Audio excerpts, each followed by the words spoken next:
تقوی کے بعد مومن کے لیے کوئی چیز نیک بیوی سے بہتر نہیں۔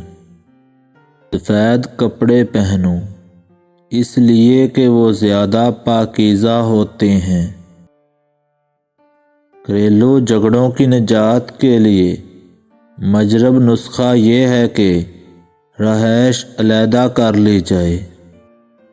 جو بندہ دھوکہ اور مکاری کرے گا اس کی قسمت میں دوزخ ہوگی۔ کسی کافر کی غیبت کرنا جائز نہیں۔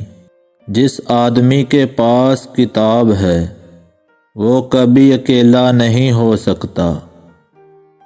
جب تم کو اپنے اچھے عمل سے مسرت اور برے کام سے رنج ہو تو تم مومن ہو۔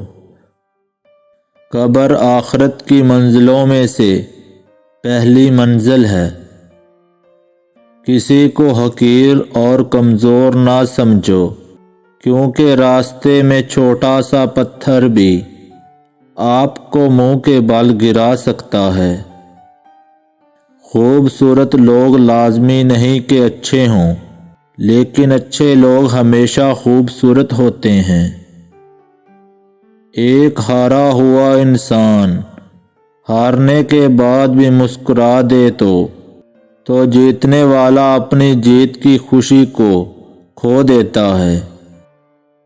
اپنے اندر کی محبت اور چاہت کو کھول کر عورت کو دور سے دکھا دو، وہ آپ کی محبت میں پاگل ہو جائے گی۔